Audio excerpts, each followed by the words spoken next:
Colombia is at a critical moment. They have had this government for years, with policies that have destroyed their economy, security, and international credibility as a country. Since elections are coming up in Colombia, they now have a chance to improve the country. And since I lived in Colombia for several years, I'm going to give you my opinion on who Colombians should vote for in these elections. The main candidates are Abelardo, Paloma, and Cepeda. First, I'm going to talk to you about Cepeda, who represents more of the same that has damaged Colombia in recent years. Cepeda doesn't have his own political project.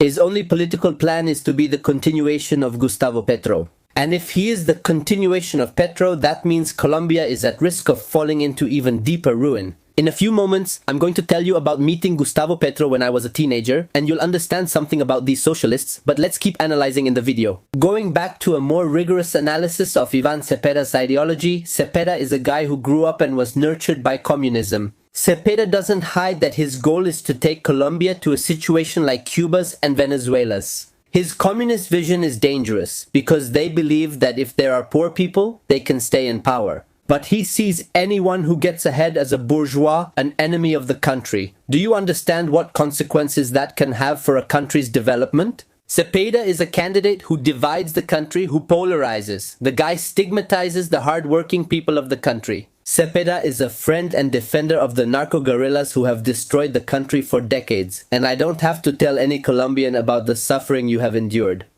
That is precisely caused by the side Ivan Cepeda has his heart set on. The same mafias that supported Petro are the same ones that support Ivan Cepeda. They are the same thing.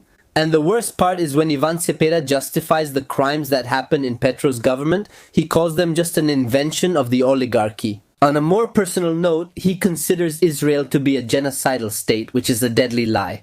And he refuses to restore relations with Israel, which is a fatal mistake. This will cost Colombia dearly if he continues down this path. This week there were a series of terrorist attacks in Colombia. Many people were victims. Why is Colombia's security deteriorating?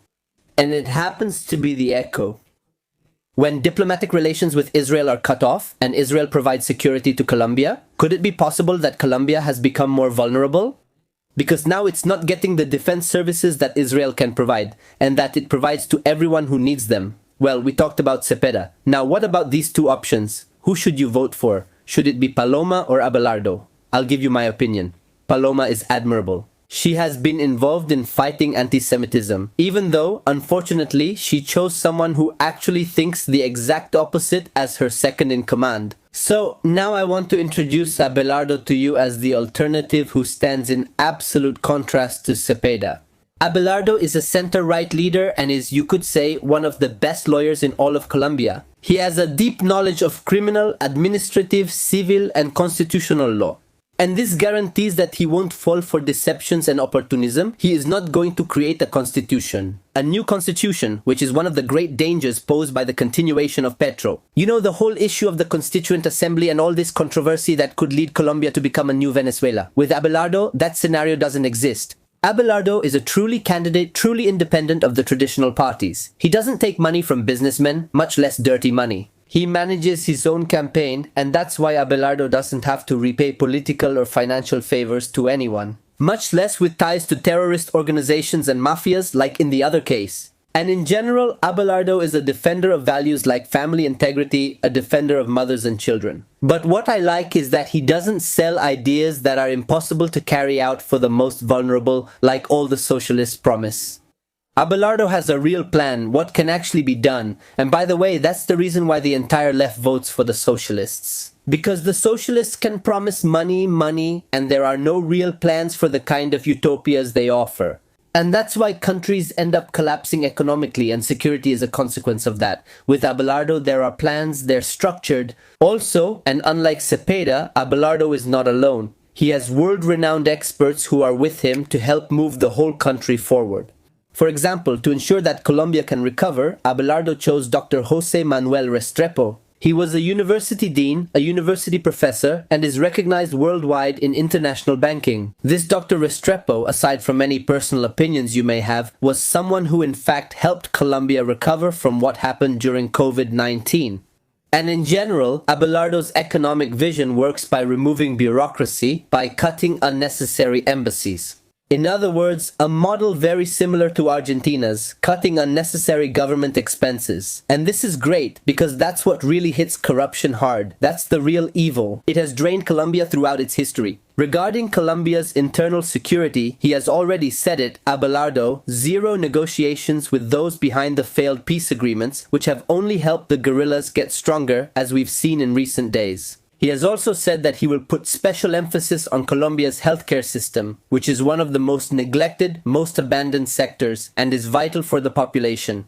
And before I finish this video, I'm going to tell you the story of when I met Gustavo, so that you understand this huge gap that exists between candidates like Cepeda and candidates like Abelardo. At that time, when I was a child and then a teenager, I lived in an area of Bogota, the capital of Colombia, in a neighborhood where a good part of the Jews of Colombia lived. And I won't go into too much detail, but these are upscale neighborhoods that require much more money to live in.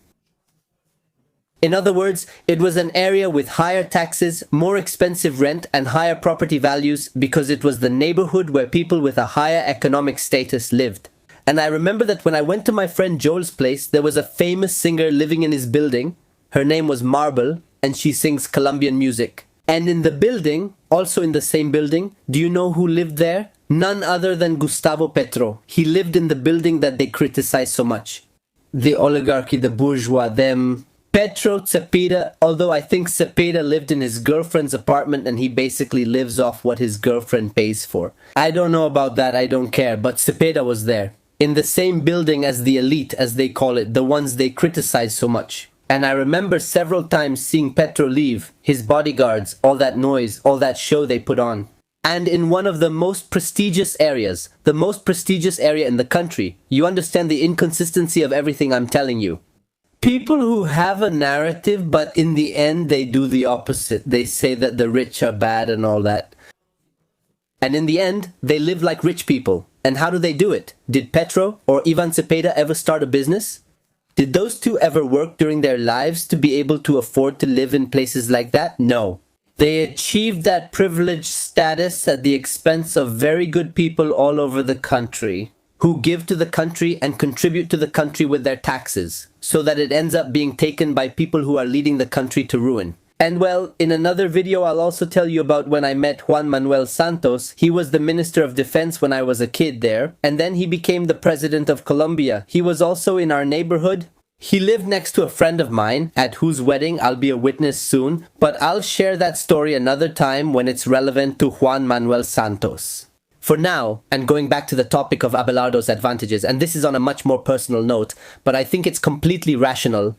The thing is, Abelardo is going to maintain and strengthen relations with the United States, something that Petro has been destroying and has managed to make worse each time. But the most important thing Abelardo is going to do is restore the historic alliance between Colombia and Israel. This means not only reopening the embassy, but it also means restoring ties in agriculture, cooperation in education, technology, and security. The issue of defense is urgent in the country. Otherwise, the country will become divided and collapse, turning into a failed state like others on the continent. Overall, I think supporting Israel is a good decision. To be aligned on the right side of history, blessed are those who bless Israel. I think that's why Abelardo is a good option for the country. With God's help, may he succeed. And we will see how history unfolds. Hashem does not abandon Israel, and those who stand with Israel on the right side of history will remain with us, building the world. Unlike our enemies who seek destruction, Colombians, may you have success and wisdom, and God willing, may you triumph.